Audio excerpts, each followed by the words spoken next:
الحمد لله رب العالمين والصلاة والسلام على سيد الأنبياء وخاتم المرسلين وعلى آله وصحبه ومن تبعهم أجمعين أما بعد أعوذ بالله من الشيطان الرجيم بسم الله الرحمن الرحيم وَأَنزَلْنَا إِلَيْكَ الذِّكْرَ لِتُبَيِّنَ لِلنَّاسِ مَا نُزِّلَ إِلَيْهِمْ وَلَعَلَّهُمْ يَتَفَكَّرُونَ۔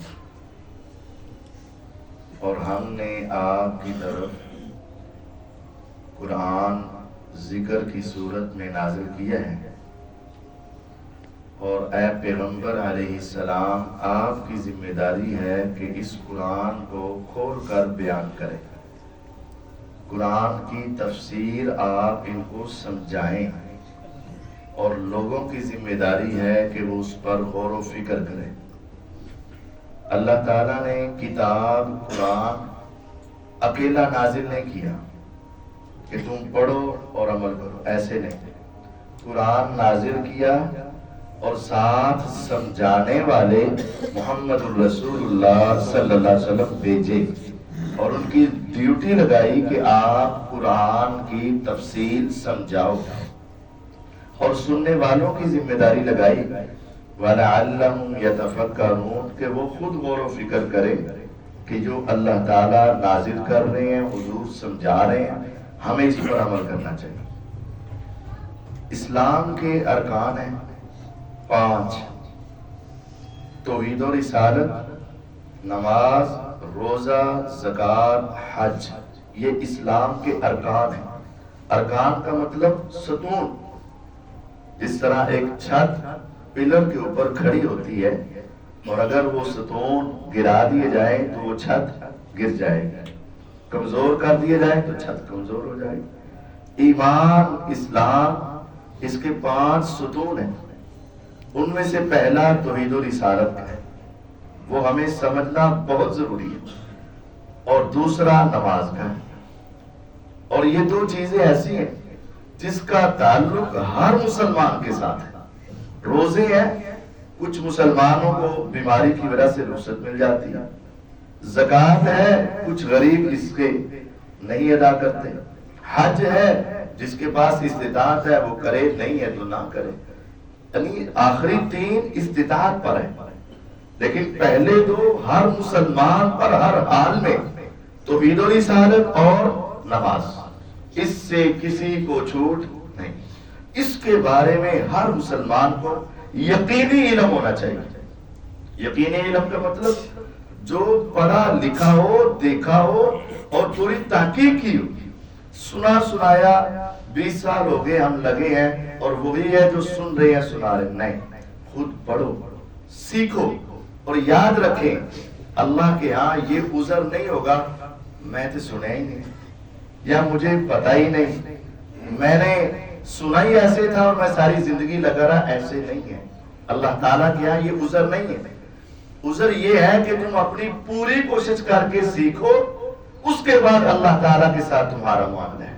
تو ہم انشاءاللہ روزانہ یہ ظہر کی نماز کے بعد دوسرا رکن جو ہے نماز اور اس کے متعلق وہ سیکھیں گے، اور پہلا رکن جو توحید و رسالت کا ہے وہ فجر کی نماز کے بعد انشاءاللہ ہم سیکھیں گے۔ آپ احباب جو سوال آپ کے ذہن میں لکھ کر لے آئیں یا ویسے آپ پوچھ لیں، انشاءاللہ کوشش کی جائے گی کہ دلیل قرآن اور حدیث سے آپ کو یہ بات سمجھائی جائے۔ اور یہ بات یاد رکھیں، وضو اتنا اہم ہے کہ وضو ہے تو نماز ہے، وضو صحیح نہیں تو نماز نہیں۔ تیری نیت، تیرا اخلاص، تیرا دین، تیرا وقت بہت قیمتی ہے، اور یہ تیری سانسیں بہت قیمتی ہیں، لیکن یہ تیری نماز اس وقت درست ہوگی جب تمہارا وضو درست ہوگا۔ وضو صحیح نہیں تو نماز نہیں۔ وضو صحیح کرنا ہے اور نماز صحیح پڑھنی۔ ایک ہوتا ہے کرنا اور پڑھنا، ایک ہوتا ہے صحیح کرنا اور صحیح پڑھنا۔ آپ نے اپنے بھائی سے پوچھا آج پیپر دے آئے؟ اس نے کہا دے آئے۔ بیٹے سے پوچھا پیپر دے آئے؟ دے۔ بیٹا کتنے سوال کی؟ اس نے کہا 5۔ کتنے کرنے تھے؟ اس نے کہا 5۔ دل میں خیال آیا کہ بچہ پاس ہو گیا، 5 ہی کرایا لیکن ابھی نہیں ہوا. اب اس سے پوچھا جائے کہ 5 سوال کے جواب تو دے دیے لیکن صحیح دیے کہ غلط دیے. صرف جواب لکھنے پر کامیابی نہیں ہے. آپ سے پوچھا گیا کہ بتائیں ہمارے آخری نبی صلی اللہ علیہ وسلم کا نام کیا ہے؟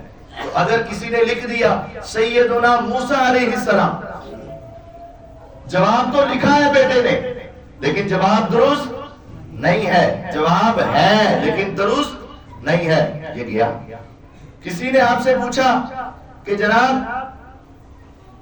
وہ کون سی شخصیت ہے جو ابھی آسمانوں پر زندہ ہے اور دوبارہ واپس آئے گی؟ تو اگر آپ نے کہہ دیا سیدنا ادریس علیہ السلام تو یہ جواب تو ہے لیکن درست کیا ہوگا؟ سیدنا عیسیٰ علیہ السلام.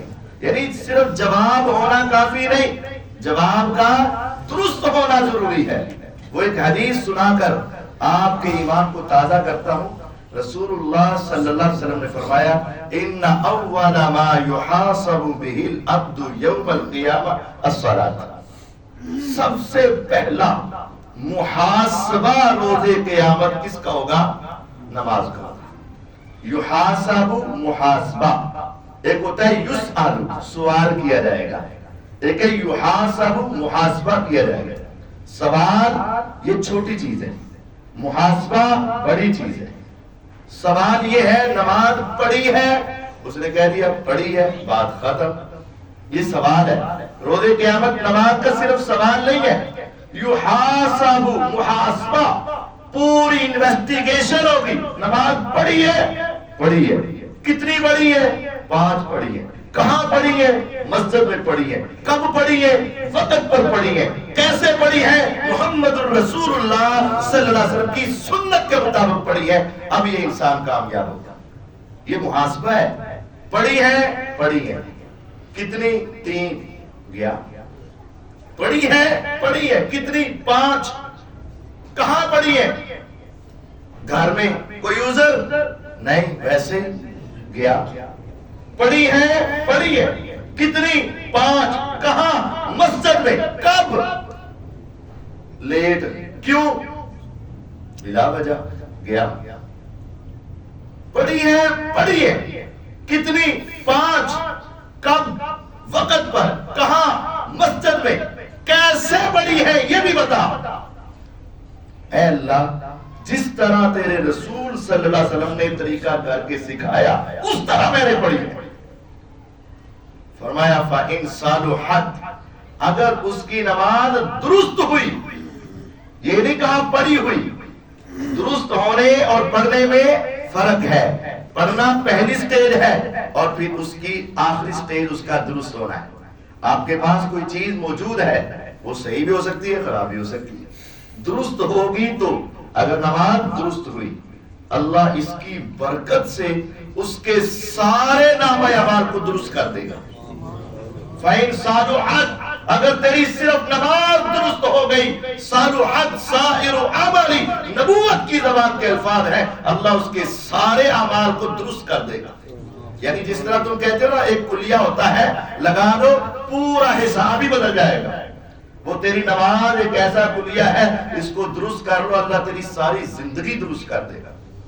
وَإِن فَسَدَتْ، اور حدیث کے الفاظ کیا ہے؟ وَإِن فَسَدَتْ، اگر وہ کیا ہوئی؟ خراب ہوتی ہی اس وقت ہے جب اس کا وجود ہو. کوئی چیز ہے ہی نہیں تو اسے آپ خراب نہیں کہہ سکتے. پنکھا ہے، صحیح ہے، خراب ہے. اور اگر پنکھا دنیا میں ہے ہی نہیں تو خراب ہونے کا تصور ہی نہیں. وَإِن فَسَدَتْ، اگر نماز خراب ہوئی، اس کا مطلب پڑھی تھی لیکن خراب ہوئی. جس نے تو پڑھی نہیں نا، یہ غصہ نہ کیجئے گا، جس نے پڑھی نہیں بغیر حساب کی جنت ہے. یہ صحیح بات کہہ رہا ہوں. جو نماز پڑھتا ہی نہیں اس سے پوچھنے کی ضرورت ہی نہیں. حدیث ہے روز قیامت اس کے آگے فرعون، پیچھے قارون، دائیں حامان، بائیں ابی بن خلف، جو دنیا کے بدترین بدماش تھے، ان کے درمیان میں اللہ بے نماز کو کھڑا کر دے گا. چل تیرا حساب ان کے ساتھ.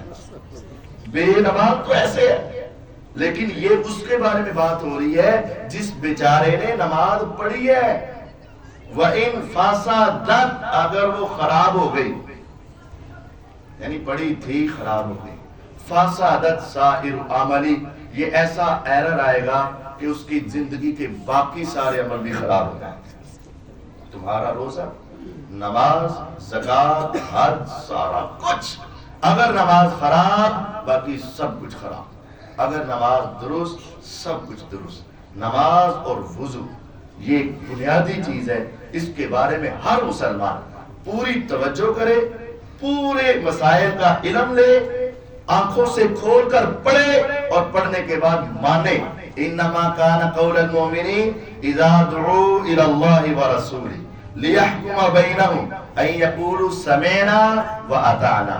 مومن کی شان یہ ہے جب ان کو بلایا جائے اللہ اور اس کے رسول صلی اللہ علیہ وسلم کی طرف، تیسری کوئی چیز نہیں، جب ان کو اس طرح بلایا جائے تو آگے سے زبان یہ کہے سمعنا واطعنا، سن لیا ہم نے، مان لیا ہم نے۔ اللہ تعالیٰ فرماتے ہیں اولئک هم المفلحون، جس کی یہ کیفیت ہے اللہ گارنٹی دیتے ہیں یہ بندہ کامیاب ہو گیا۔ تو ہمیں ایسا بننا ہے، ہم نے نماز سیکھنی ہے، ہم نے وضو سیکھنا ہے، اور جب ہمیں سمجھ آ جائے پھر اڑنا نہیں ہے، پھر بحث نہیں کرنی، پھر یہ نہیں کہنا میرے ابو امی ایسے کرتے تھے میرا ساری زندگی ایسے نہیں۔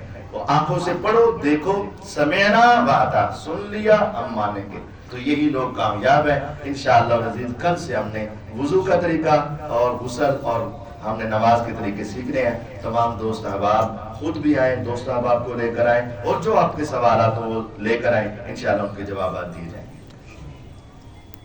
سننا ہے کہ نبی کریم صلی اللہ علیہ وآلہ وسلم کو حضرت جبرائیل علیہ السلام نے خانہ کعبہ کے آگے کھڑے ہو کے 2 دن 5 نمازیں پڑھائی ہیں، کیا یہ بات صحیح ہے؟ جی یہ بات تو دوسری یہ کہ مراحل سے واپسی پر کہ پہلے؟ ٹھیک ہے، کیا یہ بات درست ہے کہ رسول اللہ صلی اللہ علیہ وسلم کو جبریل علیہ السلام نے آ کر 2 دن 10 نمازیں پڑھائی ہیں اور طریقہ اور وقت سکھایا ہے؟ جی ہاں، یہ بات صحیح بخاری میں موجود ہے۔ رسول اللہ صلی اللہ علیہ وسلم کے پاس فجر، ظہر، عصر، مغرب، عشاء کے پہلے اول وقت میں 5 نمازیں جبرائیل علیہ السلام امام اور رسول اللہ صلی اللہ علیہ وسلم ان کے مقتدی بن کر نماز پڑھ رہے تھے، صحیح بخاری میں۔ اور پھر اگلے دن ان نمازوں کے آخری اوقات میں 5 نمازیں انہوں نے پڑھائی، اور پڑھانے کے بعد کہا یہ آپ کی امت کی نمازوں کے اوقات ہیں اور یہ اس کے طریقہ کار ہے۔ اور پھر رسول اللہ صلی اللہ علیہ وسلم نے، صحیح بخاری میں ہے، منبر پر چڑھے اور آپ نے منبر پر کھڑے ہو کر طریقہ کر کے دکھایا، پریکٹیکل۔ لوگوں مجھ سے نماز کا طریقہ سیکھ لو، انما صنعت ھذا لتأتموا بی ولتعلموا صلاتی۔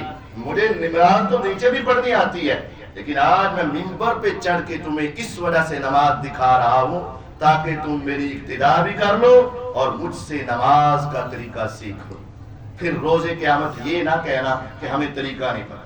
پھر آپ کا یہ حکم آیا صلو کما رأیتمونی اصلی، جس طرح مجھے نماز پڑھتے دیکھ لیا ہے نا، اس کو کاپی کرنا ہے، اسی طرح تم نے نماز پڑھنا۔ تو یہ جبریل علیہ السلام نے سکھایا، اللہ تعالیٰ نے سکھایا، رسول اللہ صلی اللہ علیہ وسلم نے سکھایا، اور منبر پر چڑھ کے سکھایا ہے۔ تو یہ نماز کا طریقہ اتنا اہم ہے کہ آپ کر کے دکھا رہے ہیں۔ اور وضو کا طریقہ، عثمان بن عفان رضی اللہ عنہ نے پانی منگوایا، اور دوسری حدیث میں سیدنا علی رضی اللہ عنہ نے پانی منگوایا، صحابہ اور تابعین کو جمع کر لیا، کہا میرے پاس آ،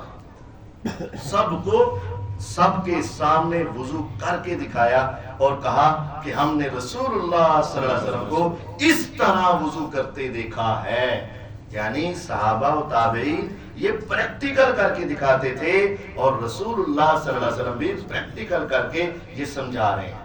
یہ اسپیشل ہے، نماز کے احکامات جبریل علیہ السلام نے پریکٹیکل کر کے دکھائے۔ روزہ نہیں پریکٹیکل کیا، زکوٰۃ پریکٹیکل نہیں کیا، حج بھی پریکٹیکل نہیں کیا، صرف بتا دیا۔ لیکن یہ نماز اور وضو کے پریکٹیکل قرآن و حدیث سے ہمیں ملتے ہیں، انشاءاللہ ہم اس طرح ہی کر کے دکھائیں گے۔ سبحانک اللہم و بحمدک۔ جو حضور نے نماز پڑھائی وہ مدینے میں اور جبریل علیہ السلام نے مکے میں. جزاک اللہ خیر.